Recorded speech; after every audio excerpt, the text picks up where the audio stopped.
인사하도록 하겠습니다. 주님으로 사랑하고 축복합니다. 네, 주님으로 사랑하고 축복합니다. 네, 네. 자, 여러분 오늘 본문은요, 누가 예수님의 참 제자가 되는지를 세 가지로 말씀을 해주시는데, 우리가 이 말씀을 통해서 저와 여러분이 예수님의 정말 참 제자로서 걸어가고 있는지를 한번 이렇게 점검하는 귀한 말씀 되기를 축복합니다.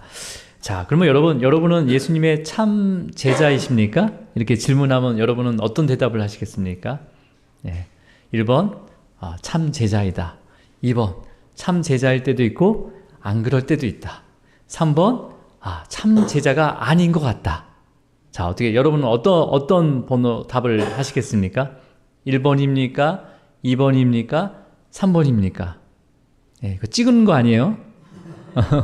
어떤 것 같아요, 여러분은요? 여러분은 여러분 당신은 참 제자입니까? 라고 물어보면 어떻게 대답하시겠습니까? 보통은 내가 참 제자일 때도 있지만 또 참 제자로서 살아가지 못하는 그런 모습을 또 하게 되는 거죠. 생각하게 되는 거죠. 자, 그러면 예수님의 참 제자가 누가 되는지를 우리 한번 첫 번째 우리 26절 말씀을 우리 같이 한번 읽어볼게요. 우리 천천히 읽습니다. 26절입니다. 시작. 무릇 내게 오는 자가 자기 부모와 처자와 형제와 자매와 더욱이 자기 목숨까지 미워하지 아니하면 능히 내 제자가 되지 못하고. 누가 그러니까 나에게 오는 자는 제자로서 온다는 의미인데, 자, 근데 여기서는 예수님은 누가 제자가 되지 못한다라고 제자가 되지 못하는 경우를 얘기하고 있어요. 자, 뭐라고 되어 있습니까? 어떤 자가 제자가 되지 못한대요? 자기 부모와 처자와 형제와 자매와 더욱이 자기 목숨까지 미워하지 아니하며. 그럼 반대로 미워하면 예수님의 제자가 된다는 거죠. 자, 그러면 여러분 이게 무슨 말이에요? 자기 부모를 미워해야 된다고 하고, 처자는 뭐예요? 나의 가족, 아내를 말하는 거죠. 그 다음 아내와 자녀, 그 다음에 형제, 자매, 또 자기 목숨까지 미워해야 하는 나의 제자다라고 말씀하시는 거죠. 여러분 이거와 병행된 구절이 바로 마가복음 8장 34절에 나타나고 있는데, 우리 마가복음 8장 34절에 어떻게 말씀하셨는지 한번 찾아보도록 하겠습니다. 우리 마가복음 8장 34절이에요. 자, 같이 있습니다. 시작. 무리와 제자들을 불러 이르되 누구든지 나를 따라오거든 자기를 부인하고 자기 십자가를 지고 나를 따를 것이라. 예. 여기서 지금 두 가지를 말씀하시는데 뭐뭐 얘기하죠? 자기를 부인하고 또 자기 십자가를 지고 예수님을 따르는 거. 여러분 오늘 본문이 포함된 26절 다음에 이 부모와 처자와 형제와 자매와 또 자기 목숨까지 미워하지 아니하면 나의 제자가 되지 못한다라고 말씀하면서 다음 절에 무슨 말씀이냐면 자기 십자가를 지고 나를 따르지 않는 자는 내 제자가 될 수 없다라고 말씀하세요. 자, 그렇다면 오늘 우리 다시 본문으로 돌아와서 26절을 보면 26절이 어떤 말씀이라는 거예요? 어떤 의미를 얘기하는 거예요? 자기 부인을 얘기하는 거예요. 자기 부인. 자, 그러면 여러분 자기 부인, 여러분 그러면 우리가 그냥 의미적으로 예수님을 따르는 제자는 가족을 버리라는 의미가 아니라는 거예요. 네. 오히려 육신으로 맺어진 가족 외에 하나님의 뜻대로 행하는 자가 바로 내 형제요, 내 자매요, 내 어머니다라고 말씀하셨어요. 누가요? 예수님께서 공적인 사역을 시작하면서 고향에서 떠나 있었단 말이에요. 그래서 너무 보고 싶어서 어머니와 형제들이 왔어요. 근데 예수님이 뭐라 합니까? 내 형제와 자매요, 내 어머니가 아니라고 하면서 뭐라고 말씀하십니까? 하나님의 뜻대로 행하는 자만이 나의 형제요, 그 다음에 자매요, 어머니다라고 얘기하는 거죠. 그러니까 여러분 뭘 얘기하는 거예요? 우리의 가족의 범위가 나의 육신의 가족뿐만 아니라 더 확장되어지는 거죠. 그 확장된 기준이 어떤 거예요? 하나님 뜻대로 행하는 자라는 거예요. 그러니까 여러분 이거는 기존의 나의 가치관과 사고를 뛰어넘는 거죠. 그래서 자기 부정이라는 부정이라는 단어의 원어적 의미가 뭐냐면 분리시키다라는 의미를 가지고 있습니다. 내가 거부하고 부정하고 이런 의미도 있지만은 분리시키는 거예요. 그러니까 뭐는 거야? 나의 기존의 삶의 가치관과 모든 것에서 어떻게 분리된 거죠. 그게 우리가 뭡니까? 우리 그리스도인들이 하는 게 뭐예요? 그래서 예수 그리스도를 믿고 뭘 받습니까? 우리가 세례를 받아요. 세례를. 이 세례는 어떤 의미예요? 내가 죽은 거예요. 예전에 나의 삶은 죽고 새롭게 예수님과 함께 같이 이제는 더불어 살겠다라는 고백인 거죠. 그러니까 이 세례도 뭐가 있어야 되는 거예요? 자기 부인이 있어야 되는 거예요. 부인이. 분리가 된다는 거죠. 이제는. 나의 과거의 삶과 현재의 삶은 이제는 분리된 거예요. 내 과거의 삶이 내 현재의 삶을 붙잡을 수 없다는 거예요. 믿으십니까? 예. 그러면서 자기의 목숨을 위하는 것도 뭐예요? 나의 생명의 주권자가 이제는 내가 아니라는 거죠. 내가 아니라고 부인하는 거예요. 누구예요? 하나님이라는 거죠. 하나님이라는 거죠. 그러니까 여러분, 자기 부인은 자기를 부정하고 거절하는 그런 사전적 의미를 포함해서 완전히 자기의 기존의 삶에서 분리되는 것을 말하고 있는 거죠. 여러분은 자기 부인이 되고 있습니까, 지금? 그러니까 예전의 삶의 그런 모습과 그 다음에 나의 기존의 성향과 기질과 가치관에서 분리가 되어 있냐는 거죠, 이제. 예를 들어서 내가 원수로 생각했던 자가 하나님의 뜻대로 행하는 것을 보게 돼요. 그러면 그 원수 됐던 자들을 이제는 형제와 자매로 내가 사랑할 수 있냐는 거죠. 이게 자기 부인이에요. 또 나의 목숨을 위해서 살던 삶이요, 이제는 하나님의 뜻이라면 나의 생명까지도 내어줄 수 있냐는 거죠. 예를 들어서 이런 거예요. 여러분, 예기치 않는 죽음을 마주했을 때 이 죽음까지도 하나님의 뜻으로 받아들이는 자가 바로 자기 부인을 하는 거죠. 그가 바로 예수님의 참 제자가 되는 거예요. 여러분은 정말 하나님의 뜻대로 지금 행하고 있습니까?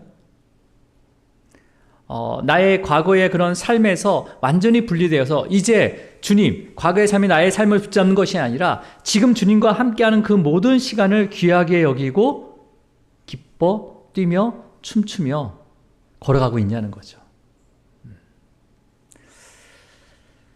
여러분, 먼저 하나님의 뜻에 따라 행하는 성도로서 또 예수님의 참 제자로서 걸어가기를 축복합니다. 자, 그렇다면 여러분, 두 번째, 예수님께서는 어떤 자가 예수님의 제자가 되는지 27절로 가겠습니다. 시작. 누구든지 자기 십자가를 지고 나를 따르지 않는 자도 능히 나의 제자가 되지 못하리라. 예. 자기 십자가를 지는데 예수님을 따르지 않으면 안 된다는 거예요.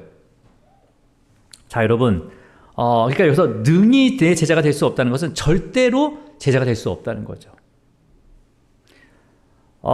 여러분, 그 당시에 누구든지 절대로 짊어지지 말아야 될 게 뭡니까? 그 당시에? 십자가예요, 십자가. 예. 쳐다보지도 말라고 했어요. 그 십자가를.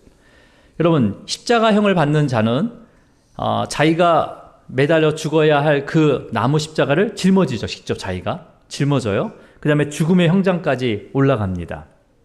물론 이게 짊어지고 가는 그 십자가도 굉장히 무겁지만은 십자가를 짊어가고 있는 사람에게 가장 힘든 것이 뭘까요?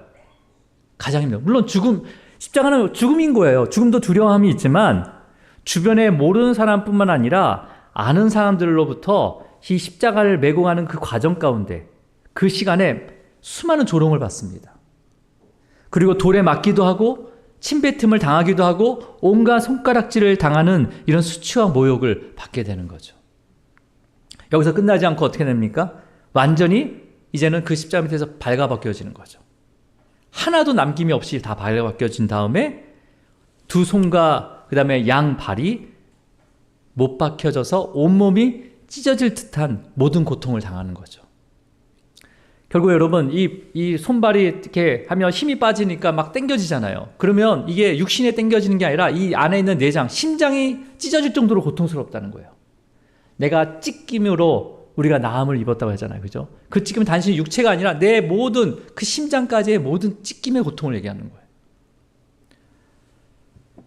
그러면서 점점점 폐에 물이 차서 결국은 질식사할 수밖에 없는 그런 끔찍한 죽음을 맞이해야 하는 그 모든 과정이 너무나 힘들고 두려운 거죠. 그러면 여러분, 예수님을 따르면서 그 당시에 십자가를 짊어지고 가는 사람들이 받는 그런 모든 고통을 받을 수 있다면 예수님의 제자가 될 수가 있는 거죠. 근데 십자가를 지고 여러분, 십자가를 진다는 것은 그 고통을 받는 거잖아요. 그죠? 그런 받는 거예요. 근데 이걸로 인해서, 그 십자가로 인해서 이런 고통을 견디지 못하고 예수님을 따를 수 없다고 포기하는 자는 제자가 될 수 있다는 거예요? 없다는 거예요? 그러니까 십자가를 지고 예수님을 따라야 되는 거예요. 근데 십자가를 지고 예수님을 안 따르면 고통대로 받고 어떻게 되는 거예요? 그냥 그 인생은 끝나는 거죠. 끝나는 거죠. 그러니까 우리에게 십자가를 지어줄 때가 있습니까? 없습니까?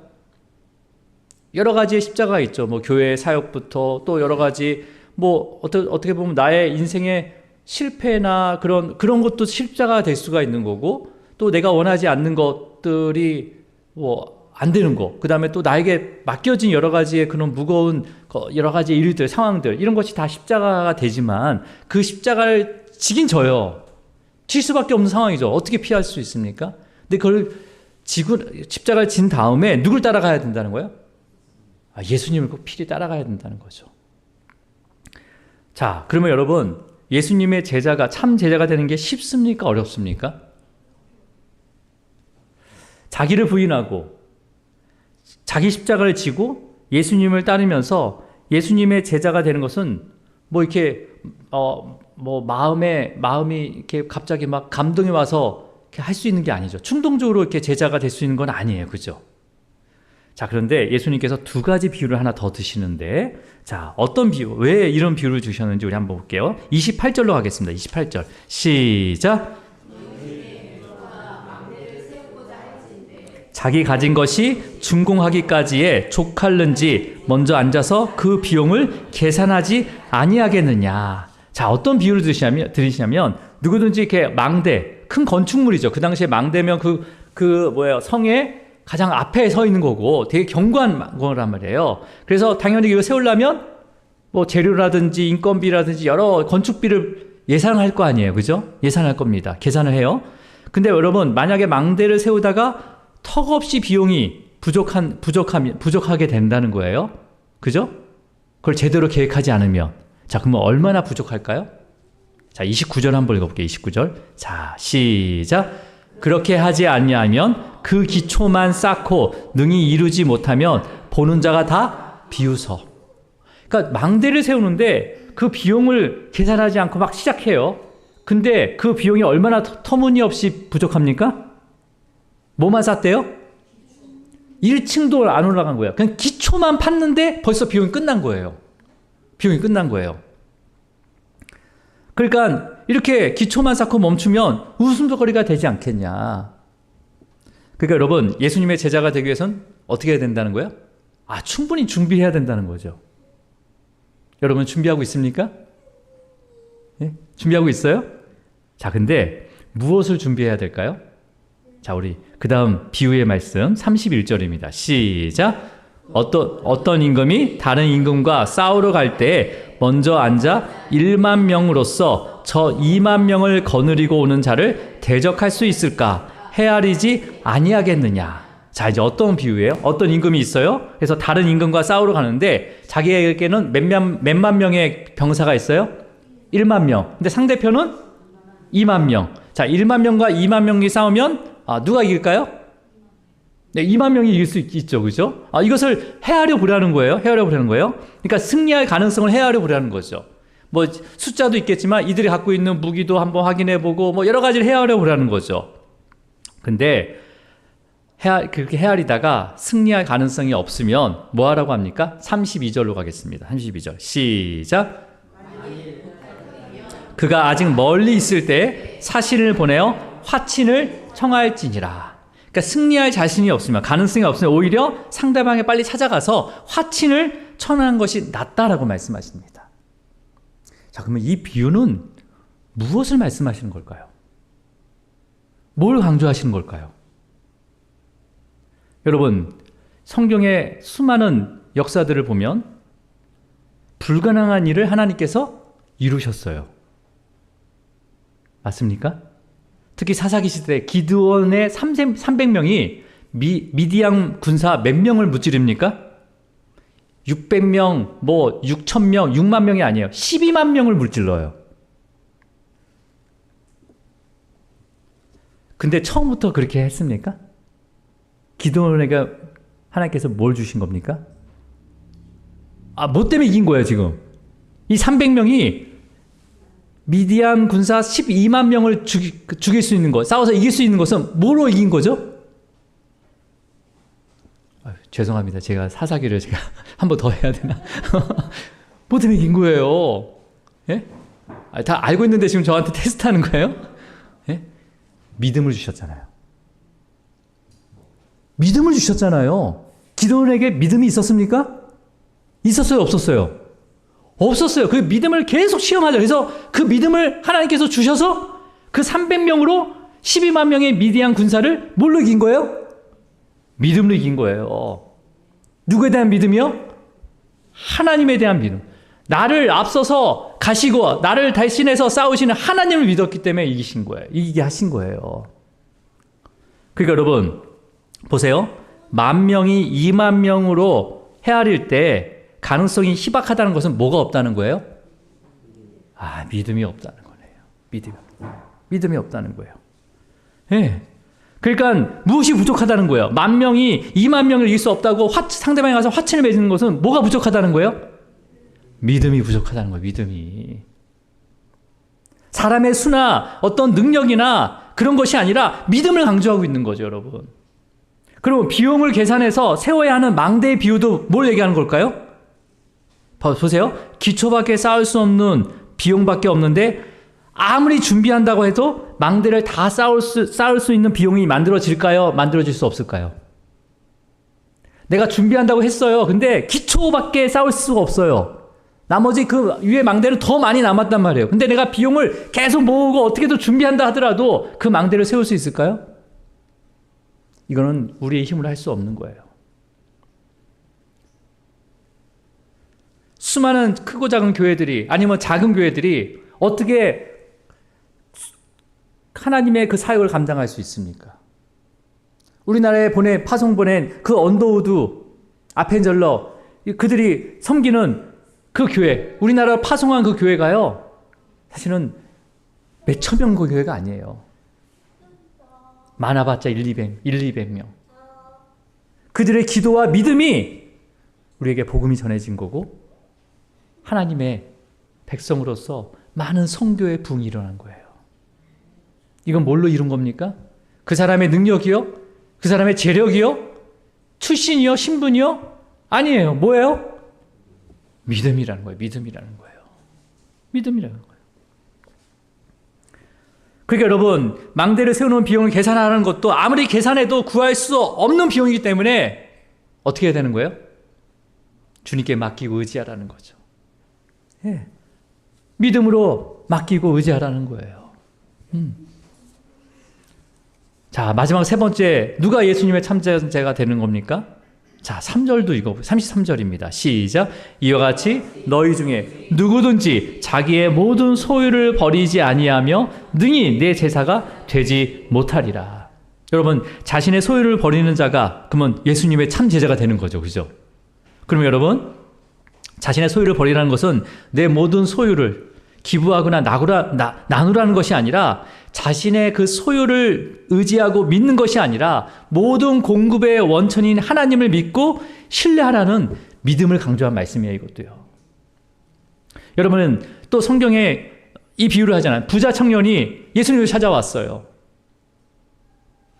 다른 성경에는 관원이라고 얘기하죠.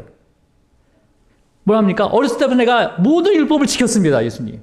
내가 예수님의 제자로 따르겠습니다. 그때 예수님이 뭐라고 합니까? 너의 소유를 다 나눠주라고 해요. 근데 그 청년이 어떻게 합니까? 나눠줘요? 하나도 못 나눠주는 거죠.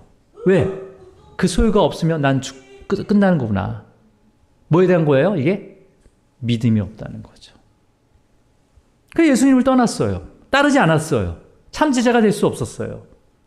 여러분, 부자 청년은요, 자신의 소유를 사랑한 것보다 뭐가 없었던 거예요? 믿음이 없었던 거예요. 여러분의 소유 사랑하시기 바랍니다.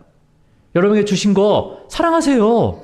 하지만 하나님을, 예수님의 그 믿음이 더 있어야 된다는 거죠. 그래, 그 사랑하는 것조차도 너 내어줄 수 있니? 그럼 내려줘야 돼요. 내어줘야죠. 여러분 사랑 하나도 안 해요? 자녀 사랑합니까? 그러면 예수님께서 야, 그 자녀 나에게 바치라 하면 어떡할 거예요? 잠깐만요. 계산 좀 해볼게요. 그러시겠어요? 아니요. 그 믿음이 있다면 아브라함처럼 이삭을 드리는 거죠. 드리는 거죠.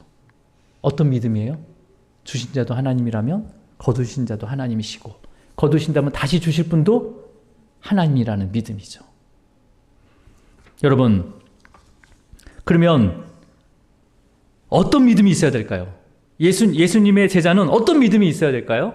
자, 우리 오늘 본문절 34절이에요. 34절. 자, 같이 읽습니다. 시작. 소금이 좋은 것이나 소금도 만일 그 맛을 잃으며 무엇으로 짜게 하리요. 자, 뭘 얘기하고 있습니까? 뭘 얘기하고 있어요? 지금 뭐에 대한 얘기죠, 이게? 소금이에요, 소금. 자, 소금이 그 맛을 잃으면 무엇으로 짜게 하리요. 물론 그 당시에 소금의 맛을 잃은 소금도 있었어요. 하지만 이 소금의 본질은 뭡니까? 짠 거예요. 변해요, 안 변해요? 안 변합니다. 그러면 여러분 뭐예요? 제자들에게 어떤 믿음을 원하는 거예요? 절대 변하지 않는 어떤 뭐 같은 믿음? 아, 소금 같은 믿음을 원하시고 계시네요. 변하지 않는 소금 같은 믿음. 여러분의 믿음은 어떻습니까? 변해요, 안 변해요? 그냥 솔직히 말씀하시면 돼요. 예? 잘 변해요, 안 변해요? 예? 이게 믿음인지 모를 정도로 정말 맛을 잃을 때가 있잖아요. 근데 여러분, 절대로 변하지 않는 소금 같은 믿음은 어떤 믿음일까요? 이 소금 믿음도 주님이 주시는 믿음이에요. 주님이 주시죠. 나에게 이런 믿음이 어디 있어요? 예? 믿음의 근거는 나에게 있는 것이 아니라 주님께 있는 거예요. 주님이 주시는 거예요. 그러면 저 소금같이 변하지 않는 그 믿음은 어떤 믿음일까요? 우리에게 완전한 믿음을 주셨거든요. 바로 부활의 믿음입니다. 아멘이십니까? 부활의 믿음이에요. 여러분, 자기 십자가를 지고 멸망의 길을 가는 것이 아니라 자기 십자가를 지고 예수님을 따르는 참 제자는 예수님같이 영원한 부활의 삶을 누리게 된다는 이 믿음을 우리에게 주셨죠. 그죠? 예. 네, 주셨어요. 물론 구약에 수많은 사람들을 구원하는 거지만 우리가 그런 심판하에서 영원한 생명으로 부활의 그 믿음을 주신 게 가장 귀한 거죠. 여러분, 주님이 우리에게 주시는 믿음은 어떤 믿음이에요? 절대로 변하지 않는 소금 같은 무슨 믿음?